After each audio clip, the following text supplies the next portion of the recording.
Hello, everyone. I'm Bo from Brutal Commentary, and today I'm gonna be breaking down, I'm gonna be doing our post-fight show for UFC Fight Night 269.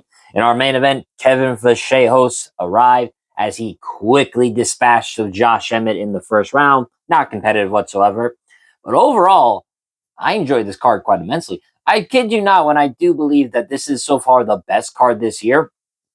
Now, obviously, we're like in mid March. We got plenty of other UFC events to go through before we declare what is the best event of the year. But for my money, or at least right now, what we've had, this is certainly the best card of the year. I can't really think of many fights that were boring. Of all 14 fights, I think maybe two were all right. Not super exciting, but all right. The rest, bangers. Either great finishes or absolutely great wars. This was overall just a great card. And it's always these like meta apex cards, right? The ones where I know people look at it first glance and go, whoa, what the hell is this? This ain't worth my time. And then it's usually the ones that produce the most fun and action. Now, in terms of my predictions, I went really well on this card. I went 11-3 in my overall predictions. Excuse me. Which means totally right now I am currently 62 and 28 in terms of predictions I've got right and I've gotten wrong. But with that said and out of the way, let me go over our entire card. I'll just be going over my brief thoughts and what I thought of the fights and where I think this leads to both fighters in their respective divisions. Without further ado, let's get to the post-fight show. Starting off the card, Pierre Rodriguez defeated Sam Hughes via unanimous decision, 30-27 across the board. I can't lie, I was a little disheartening because I picked Sam Hughes to win. I don't know, it's like Sam Hughes was on a nice 3-fight win streak, and I thought this time she could correct the wrong of losing to Pierre Rodriguez. And their first fight was close. This one, it was not competitive. It seemed truly that Pierre Rodriguez was just simply the stronger and more powerful of the two. I just think that was simply the case. Both of them had striking moments, whether they were little sloppy punches or somewhat straight punches down the middle. It didn't really matter because you could see when Sam Hughes landed, it mildly affected Pierre Rodriguez. Not by much, but when Rodriguez landed, there was clearly an effect that she had on Sam Hughes. And that was the big difference maker. Pierre Rodriguez was simply just the stronger fighter of the two. And even though both had really good takedown defense in this fight, where I don't think either of them really got a takedown until late in the second round for Rodriguez. Even then, Rodriguez did more than what I expected on the ground. I actually thought that Sam Hughes would be maybe the better grinding wrestler, but that's really wasn't the case. Overall, Pierre Rodriguez had a solid 3-round performance and snapped the winning streak of Sam Hughes pretty effectively. And so where does this go from here for Rodriguez? She's now 3-0 in her last 5 fights. I guess just to say she's on a 3-fight win streak. It might be top 15 for strawweight. That's probably what's going to happen. And if, we're talking rankings, she's probably going to get the Angela Hill test at strawweight. That just needs to happen. Though personally, I wouldn't mind a fight with like Mizuki or Denise Gomes either way. As for Sam Hughes, rough loss. I would honestly wish she would have fought Angela Hill instead of Pierre Rodriguez, just a battle of aunts. But that's not the case. For Sam Hughes, she'll just continue battling like these prospects and fraud checking them, or they succeed her. That's really what's going to happen. Shame though, but it was an all right fight to start the card. Next fight, however, is when things I thought started getting heated up. As in moving up on the card, Hector Sosa defeated Luan Lacerda via unanimous decision. I don't know why. I think one judge actually scored it 30-27. I don't get that. Sosa clearly won. I had him winning rounds 2 and 3. But I thought Lacerda clearly won round 1 with simply having the bigger moments. I will say, I thought Lacerda did much better on the feet than I expected. And Hector Sosa, he did exactly what I thought he would, in that he had very good offense. And though I was surprised that he didn't really have much offensive attacks when it came to the wrestling. But then again, Luan Lacerda is a pretty good grappler, so I guess that makes sense. I'll be honest, I liked Hector Sosa's performance in terms of entertainment. It was really fun. He has very fun offense. He never stops moving. He's pretty fast for the division. But at the very least, in this fight, you saw he was much faster than Lacerda. It's just, it seems Hector Sosa doesn't really move his head, and a lot of his offense kind of comes in a straight line, so you know where he's coming from. Now, he does throw some spinning attacks, but again, a lot of the offense I saw from Sosa, it seemed like he was coming at Lacerda from a straight line, and that's how Lacerda was able to keep tagging Sosa. In fact, that's also how he got into the clinch, where he landed that right knee to the face that dropped Sosa. And you could see during rounds 2 and 3, how Sosa was bleeding from the nose. I think he might have broken the nose, to be honest with you. I wouldn't be shocked. But overall, Sosa just has that dog in him. He didn't stop moving. He didn't stop attacking. He has very good elbows, too. You saw he had the tomahawk, the upward elbows, spinning elbows. Didn't really matter. Sosa has very, very good offense. He's very dynamic, and he's very quick with his offense. Again, it's just kind of predictable, so he gets tagged a lot. That's what I've noticed. It does make some concerns, right? Because bantamweight's just full of killers. And if he continues that offense where he's just going straight line, one of these better strikers are going to tag him much worse and possibly knock him out. But for right now, he won his UFC debut. That's all that matters. As for Luan Lacerda, I don't want them to cut him just yet. I know he's now 1-3 in his 4 UFC fights, but he did put on a good showing against Sosa, and it was a great fight. So maybe don't cut Lacerda out just yet. Maybe give him one more fight. Maybe against another contender series prospect, something like that. But either way, great fight by both guys. Moving up on the card. Bia Mesquita made unbelievably easy work of Montserrat Rendon. This was not competitive in the slightest. Now, I will say, I thought, Bia Mesquita, if she were to get this to the ground, then she would make easy work of Montserrat Rendon. Easy work. But the fact she beat her on the feet so soundly was quite impressive. Granted, I say soundly when this fight was about 2 minutes and change, but still. You saw, right, Montserrat went for, I believe it was a left hand, and then Bia Mesquita was able to time it and threw a overhand above Montserrat Rendon's punch and then clock her clean on the chin. And then from there, Mesquita had Rendon on baby deer legs. And then she was easily able to take her down. I mean, you look at the stats, right? I know I don't really go off this very often, but Rendon landed none of her strikes. She threw 8 strikes, didn't land a single one. Mesquita landed 40 strikes, 1 takedown. That was all she needed. Literally, she got the full amount like that. It was so easy. And then proceeded to beat the shit out of Rendon until Rendon gave up her back. And then from there, it's easy rear naked choke. Poetry, really. Bia Mesquita is going to be really good. She's really good.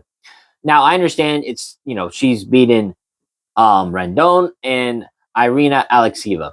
Not the best names. In fact, I think Rendon might get cut from this loss. And Alekseeva is no longer in the UFC. I am aware of this. But with how good her jiu-jitsu is, and the odds have it, right? Bia Mesquita should be running over these people, and she is.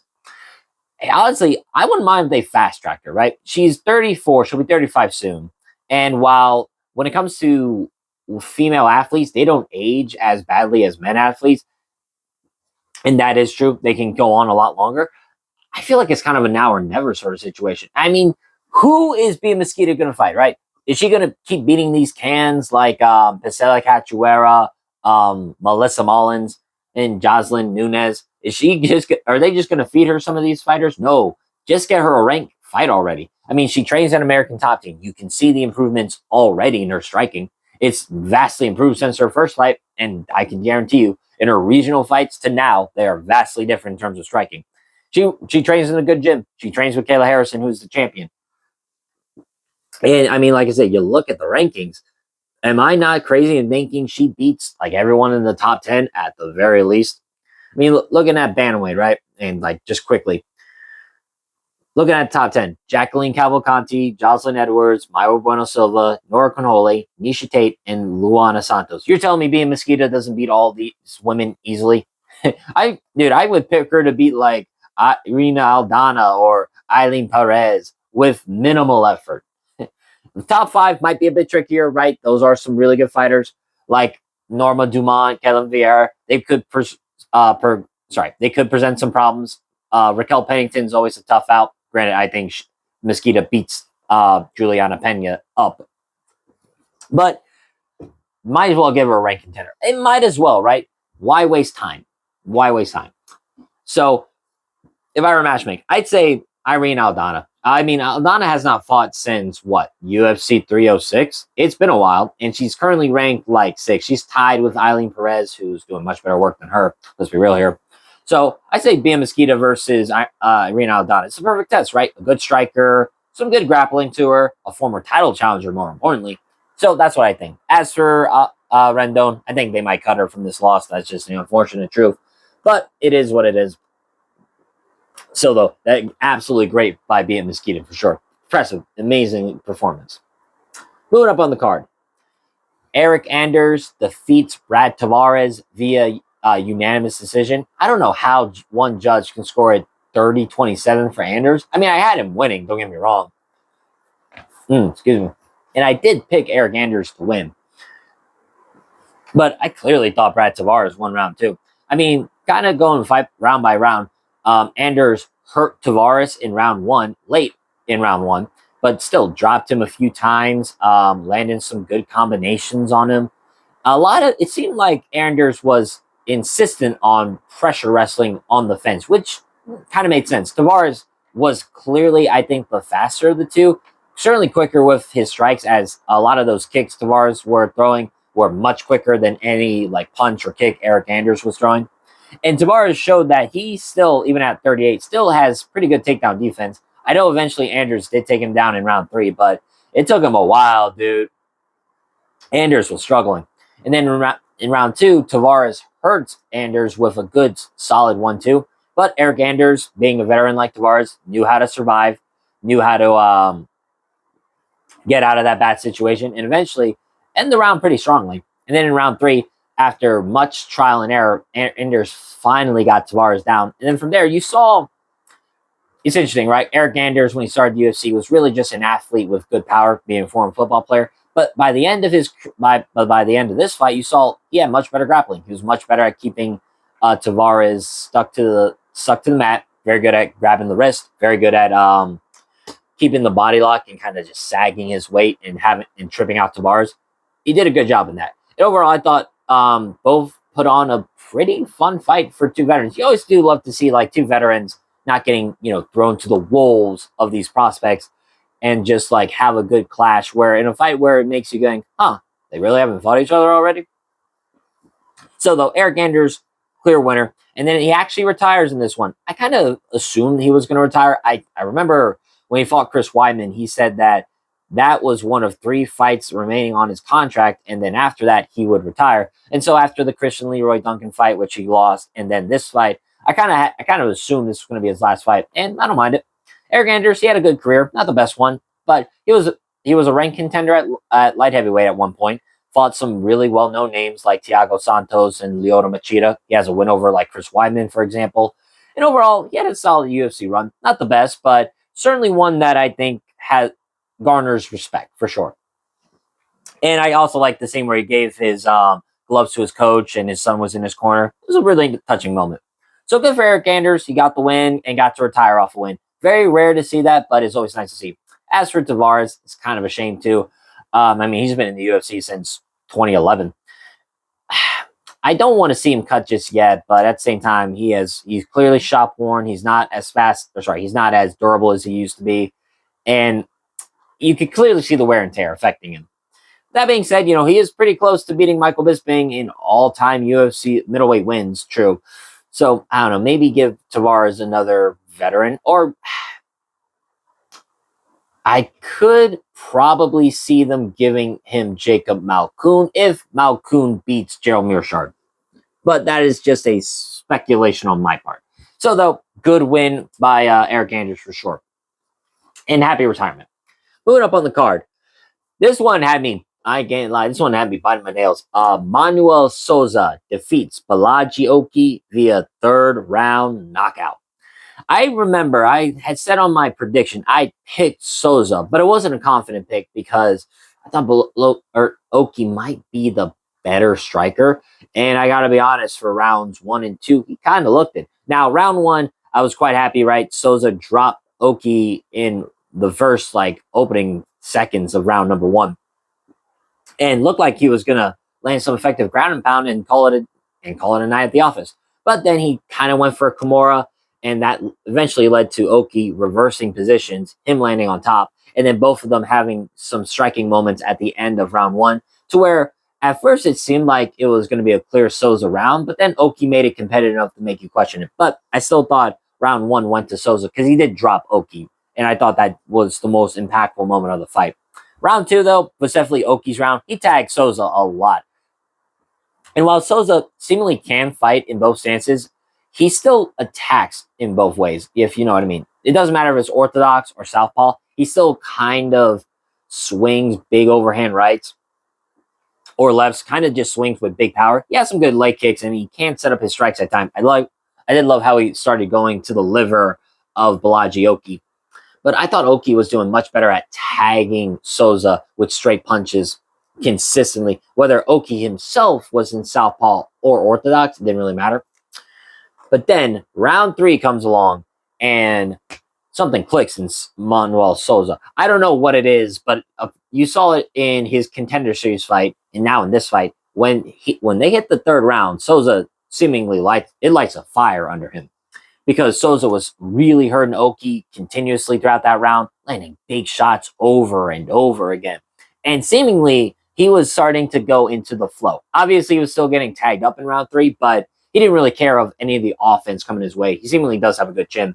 And eventually, literally the last minute of round 3, he grabs Oki's wrist with his left hand, and that gives him a chance to line up the right hand that hits right behind the ear, knocking Oki out. No follow-up needed, just simply roaring in his unconscious body.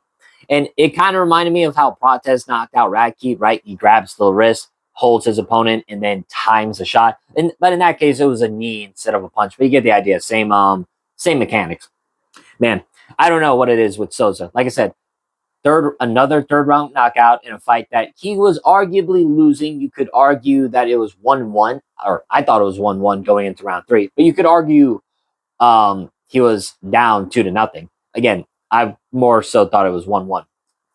So though, I don't know, maybe he's doing the Vitor method of taking that TRT. I don't really care myself, but I don't know, dude. Round 3 Souza's different. I'm curious to see how he'll continue going in this lightweight division, right? Because he's going to be dealing with some offensive juggernauts who could make him pay for some of his defensive lapses long before they hit round 3. But that is a question for his next matchup. Still, though, that was a great knockout win by Souza. Kind of a rough loss by Vallejos, but it is kind of confirming what I thought, is that when Oki fights these guys who are definitely smaller than him, and hell, they move down a weight class, he seemingly does much better than against guys his size or bigger than him. So I feel like that might be something to keep in mind with Vallejos in the future. So though, a great win by Manuel Souza. Even got 100. Yeah, he got the 100K bonus from this. 100% warranted. Now, moving up on the card. Elijah Smith beats Su Young Yu via rear naked choke of round 2. That's right. Smith submitted Yu. I just wanted to get that out of the way. But no, in all seriousness, this was a good competitive fight. I was really looking forward to this because as both were prospects in the bantamweight division. Much more Smith than Yu, but still. Okay. This is getting confusing already. I will say the first round was definitely tough for Elijah Smith because Su Young Yu was doing exactly what he always does. Pressure wrestles, glues to himself, to his opponents, and just kind of smothered Smith with that pressure wrestling. Did a pretty good job of tripping Smith out repeatedly and keeping his hands clasped at all times. As that's a lot of what Yu does. Very good at clasping his hands together and keeping Smith glued to him, essentially. And so round 1 clearly went to Su Young Yu. Round 2, however, you can see Smith did a good job of figuring out the problem and then started to work from there. And he showed, right, he was going to be the better striker without a doubt, and he was certainly a more powerful striker. Eventually, as Smith lands a combo, then both Smith and Sung Yu land left hooks at each other, but Smith dropped Yu, and then from there took the back and then cinched up the rear naked choke, and then he knew his goose was cooked. Eventually tapped out. Elijah Smith is a great prospect right now in the bantamweight division. 3 fights, 3 wins, 2 of them by very good finishes. That slam of Kazami was, a knockout of the year contender last year. And now this submission win over Su Young Yu is quite impressive. Honestly, for me, I think Elijah Smith isn't just a good athlete, though he is that. He's young too, right? He's 23. And he's well coached by his dad, Gilbert Smith. But I think it's more than that. He's like I said, he's a good athlete. He's very explosive. He's well-rounded too. But I think he's a good problem solver. That's what I think is really his bread and butter. Because you saw in his fight with Vince Morales, Morales gave him a lot of trouble, but Smith eventually figured out exactly what to do to solve that problem and won from there. Against Kazami, Smith immediately know what he brought to the table and worked around that. And now with Su Young Yu, who is more of a pressure wrestler, obviously Smith lost the first round, but he figured out the problems, listened to his coach, and then won from there. I really think Elijah Smith is more than just a powerful athlete. I really think he's a good problem solver. And I think that's going to take him far in this bantamweight division. Obviously, who does he fight next? That's a good question. Because there are some names. There are definitely some names. Saeed City be an interesting test for him for sure. How does he deal with a tall, lanky kickboxer? I would definitely be interested in that. Or they could give him like a Miles Johns, right? Feed him Miles Johns is a good idea. So, though, I think the future is bright for Elijah Smith, and I think he's going to keep getting some more wins. I'm very excited to see where it goes from here. Now, moving up on the card. This one broke my heart. Vitor Petrino defeats Steven Asplin via unanimous decision. A heavyweight fight. Goes all 15 minutes, mind you, and didn't suck. Yeah, that is a rare treat we get. Obviously, it should be a norm and should not be a gold standard, but it's nice to see. Dude, Steven Asplin has a heart of a lion and a head truly made of concrete, because he took so many bombs from Vitor Petrino and still stood upright. Dude, I don't care if he's tubby. I don't care if he's got that flap. That guy can fight. And of course, the big question was like, okay, the striking might be even, though Vitor Petrino is going to be much more explosive, probably much more powerful. But how is Asplin going to deal with the wrestling? Well, it was answered. He defended a good majority of the takedowns and got up. Like he's deceptively quick, deceptively has good cardio. And Asplin, he can fight, man. He can fight. I mean, he rocked and hurt Vitor Petrino in round 1 and clearly won it. But Vitor Petrino had a bit better cardio in this fight than he did in his last one, as he was able to pick his shots much better in rounds 2 and 3. And you can see he bloodied up and bruised both eyes of Steven Asplin pretty badly, but Asplin, he's got no quit in him for sure. He kept marching forward. He kept going after him. And he kind of reminded me of like a heavyweight Nick Diaz. Like I said, low power, high volume. I mean, he dropped him, so maybe that's not entirely accurate. And did a lot of showmanship, like pretending he pants Vitor in round 1. I like Steven Asplin a lot, and I know the loss is disheartening. It's a shame, but I think he can get some wins in this division still. I mean, granted, heavyweight is not the deepest division, I know, but I think Steven Asplin is going to get some good wins in this division. I think he could beat a good majority. Like, am I crazy to think he beats Louis Sutherland or Marcus Buchecha, or hell, even Kennedy Nzechukwu, who, Vitor Petrino was supposed to fight originally? Am I crazy to think that? No, because Asplin, he's, like I said, deceptively quick. He's got good cardio. He's got good striking, and he's improving his takedown defense. I think he can still beat a lot of these heavyweights. And actually, that might make sense, right? Kennedy Nzechukwu, Steven Asplin, I'd like that fight. Or hell, give him Marcus Buchecha. Give him a win after doing the UFC a favor, taking this on short notice. As for Petrino, it's weird, right? He was originally ranked 15th before this fight happened. And then during like the week of, they moved him down to unranked and brought Tai Tuivasa back to number 15. Why? Why do they keep giving Tai Tuivasa a rank? I don't understand this. I'm off my soapbox. But so, though, I think Vitor Petrino deserves a shot at the top 15. And I say give him Mick Parkin. I know Parkin's still injured, I think, and he was supposed to fight Mario Pinto. But at this point, you might as well give Mick Parkin and Vitor Petrino. I don't think Vitor Petrino wins that fight per se, but it certainly will be competitive. That is for sure. Moving up to our feature prelim. Metsebek Orabai absolutely whooped Chris Curtis. This was not close at all. It is insane to think that Chris Curtis was the middleweight who was moving down and Orabai was the lightweight moving up, and he ragdolled Chris Curtis. Granted, it's kind of weird, right? Orabai's other welterweight fight was against another middleweight in Jack Hermanson, who Chris Curtis lost to, too. By the way. And the fact that, like I said, Orabai just ragdolled him. Chris Curtis usually has pretty good takedown defense. He's pretty short, pretty stout, and he's very good at getting up, too. And you saw how hard Brendan Allen struggled to take him down. But man, the way Orabai was able to just ragdoll him was insane. Now, not the most entertaining, but just the overall skill you saw from Orabai said enough for me. He's very good at grabbing the wrist. He's very mean, too. You notice that Orabai is very mean with his grappling. Like, you saw him grab Chris Curtis by the back of the head and just pull him down as he's landing ground pound. He's very mean, very strong, too. I can't really explain it out. I really can't explain it without really just saying he beat Chris Curtis belt to ass. That's really it. And while, I understand why it was 30-27, if you said this fight was scored 30-24, I wouldn't really disagree. I understand most people think 10-8 rounds have to be just an obscene amount of damage. Like, you go yourself, like, how did he not finish him? I understand that, but sometimes a 10-8 round can just be control. Like Hamza Chimaev, right? In his fight with Usman, round 1 was 10-8. Not because he hurt Usman, but because he controlled the fight from from the first minute to the second, to the fifth. Just utter control. Like, Chris Curtis didn't have a single moment in this fight to me. Like, Orabai landed 19 takedowns of 24. You know how insane that is to take Chris Curtis down that many times? Yeah, Orabai, he's the goods. And I'd say give him a ranked welterweight at this point. Why not?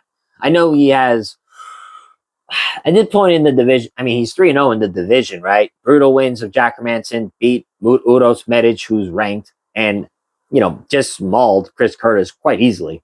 At this point, might as well give him a shot at the rankings. Might as well give him a Daniel Rodriguez, though. I don't know if they'll make that fight just because, like I said, I don't know where the hell Daniel Rodriguez is. I know Covington will not take that fight. It's a little shame, right? Because MVP's booked, Medic, coming off a win. I don't think they're going to do the rematch, and Gilbert Burns is booked. Those are the only fights I really think Orabai would get is someone in top 15, but they're all booked or are not going to fight him. So at this point, you might as well book him against another veteran like a Nicholas Dalby. Those two are going to try and grind each other into pace with that fight. It'll be interesting, too. As for Chris Curtis, he can stay at welterweight. He can go back up to middleweight. I don't really think it matters. He can still put on some fun fights, but again, at this point, after that whooping he took, might as well just give him a striker, really.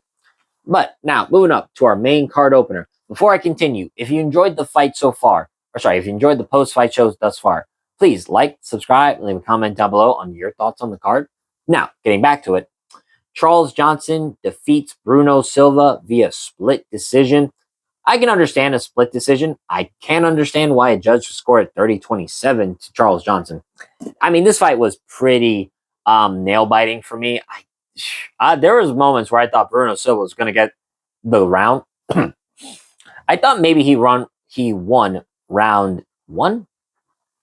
Silva, anyway, I thought he did a good job of pressuring Charles Johnson to the cage, landing pretty good combos. That rear uppercut specifically was easily Silva's best punch of the fight. And Charles Johnson, he did good himself. He was doing good at switching stances, landing kicks because he is the taller fighter, and doing pretty good job of defending every single one of Silva's takedowns. Granted, Silva also defended Johnson's takedowns too, so it really just came down to the feet. Or I should say the striking. And from there, it was competitive, right? Silva had good short-range weapons because he is the shorter guy. Johnson had good long-range weapons because he's a taller guy. And both of them were having a lot of success in that. Now, I will say though, round 3 was clearly Charles Johnson's fight because by round 2, by the second minute of round number 5, round number 3, he was certainly hitting the flow there. Long uppercuts to the body in the clinch, good knees, good elbows off the break, good long stinging punches. Charles Johnson put on a pretty good performance in round 3. Round 2, I think, is the swing round, but it's a little tough, right? It was a bit of a weird round because they clashed heads in round 2, and Silva kicked him in the balls twice. So there were pauses in momentum. It's tough, but I think Charles Johnson just barely edged it out. Though, if you said Silva won the fight, I wouldn't really disagree. So, though, good win by Charles Johnson. He keeps his ranking for sure. I think Bruno Silva, they'll probably give him another young fighter coming up the rise. And I think Silva can still beat some good guys at flyweight. I just don't think he'll beat the top 15. As for Charles Johnson, good win as well. I respect Charles Johnson. I think he's a good fighter. He puts on good fights. I mean, shit. He's the last guy to beat the current champion and currently is the only guy to beat Loney Kavanaugh. Now, who Charles Johnson gets next, it's a bit tricky, right? Because he got knocked out by Alex Perez, who's number 10. And most recently, I heard, literally, Perez is actually fighting Sumadarchi at UFC Macau. Go figure. They could give Charles Johnson Brandon Moreno, who's currently at number 9. That's probably the fight to make, right? Because Tim Elliott and Steve Erceg, they're going to fight each other. I don't know who Tagir Ulanbekov is fighting. He might be moving up to bantamweight. And I know he called for names like Asuam Mabayev, Kyoji Horiguchi, and Brandon Royval. In fact, Royval and Johnson actually fought each other back in the LFA. I think that's a bit too much of a jump. But I certainly think Brandon Moreno's a good choice. And maybe Amir Albazi. I think either of those two makes the most sense for Charles Johnson. Still, nice to get back in the win column. Moving up on the card. Ion Cutelaba, fraud, checked Umar Sy. There's no way to describe it. The way I predicted this fight and the way it went could not be more different. It could not be more different. Besides Umar Sy losing, obviously. It was insane, right? Cutelaba did a really good job of being patient. In fact, I was super shocked that he was the first one to land a takedown. He got a good, he got like body lock and underhooks on Sy, and then from there did a sort of a knee tap, did a sort of inside trip, and from there took Sy down pretty easily. Umar Sy did an all right job of getting back up. Actually, no, I take that back. He didn't do it at all. He attacked the leg of Cutelaba, and from there I was like, oh no. And Cutelaba just stayed patient, good positional control, good ground and pound. And then when Sy eventually was able to get up and kind of drive for a takedown, he just easily got caught in the gilly by Cutelaba, rolled to full mount, and then you could see Sy immediately topping. Cutelaba didn't even fully secure mount with his guillotine before Sy tapped. Dude, I don't know. I mean, the loss to Alonzo Menafield was forgivable because Menafield is a veteran at this point. But man, the way Cutelaba ran through Umar Sy was ridiculous. So though, I mean, good job by Ion Cutelaba, who's definitely evolved since he started his UFC journey. And even though he is maybe an old 32 isn't accurate, but he is 32 and he's been in the UFC for a long time. Now, I don't know who they're going to give him. He said he wanted to fight on the April 4th card. That's in the Meta Apex. And that's the one headlined by Renato Moicano versus Chris Duncan. Can't wait for that fight. I mean, they could find someone maybe. I would say Jimmy Crute, if Jimmy Crute is able to come back from an injury. From that knee tear he suffered. They could give him Dustin Jacoby in a rematch. That'd be a fun fight. I think there's some options for Cutelaba. As for Umar's side, this is a rough loss, and one that's not just bad because of how he lost, not just because who he lost to, but how he lost to, how easily he got dominated. Really makes me question how good he really is, but maybe a good chance to get back in that win column would be to take on someone like a Julius Walker. Probably the smartest move to play. Now, moving up to a card. Maron Rahiki defeated Harry Hardwick in round number 2 via corner stoppage, basically, or retirement, as some would call it. So this was fight of the night, and for good reason. Rahiki and Hardwick put on an absolute show. Marwan, he is very slick, very dynamic in his striking. Spinning attacks, good elbows, good flurries. He's when his opponents are on the cage. Round one was pretty competitive, but I think it went to Hardwick. I think he had the better striking moments, or I think the better technical moments. He even had a really good moment where he was able to get the back standing of Rahiki. Though Rahiki himself did a good job of breaking it. But then round two went to Rahiki easily. He had landed so many flurries on Harry Hardwick. I don't know how Harry Hardwick was able to stand from those shots, but he did put on a hell of an effort. But man, but then at the end of round two, now granted, I didn't know about this till after because the commercials had played, which drove me crazy. But basically, Hardwick explained to his corner that his jaw was broken.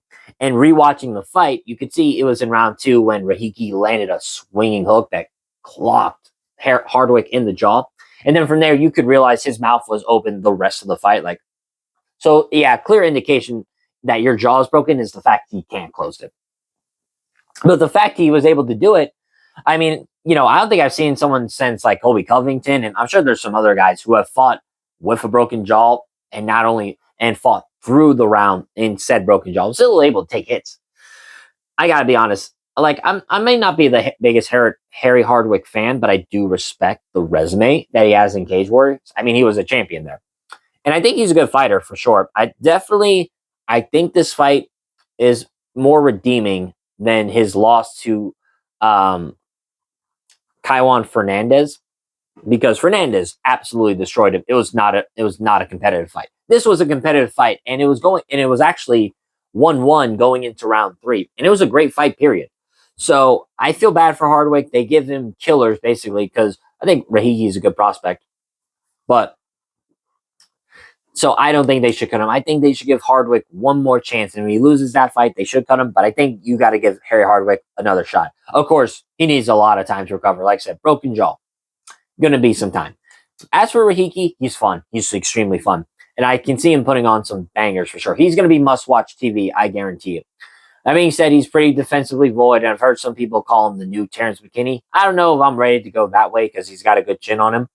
But if he keeps fighting like he does, because he does not give a damn if his opponents fire back at him, he's going to keep swinging. That's oftentimes when he gets caught.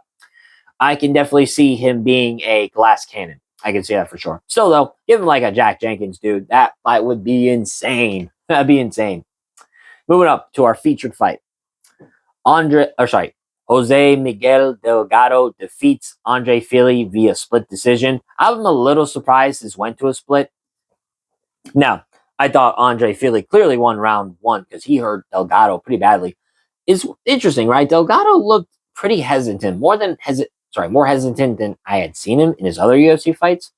And it showed, right? He was a bit more sporadic with his movements, didn't really layer his offense as good as he's done before. And he left himself so open when he went on the offense. Andre Fili cracked him with the right hand, and from there hurt Delgado. But eventually, Delgado did a good job of recovering. And then in round two, he really brought the fight back when he landed a good close quarters flurry on Fili. Good knees in the clinch, good elbows, and clearly hurt Fili. I was honestly shocked that Andre Fili still showed as good as a chin as he did. Excuse me.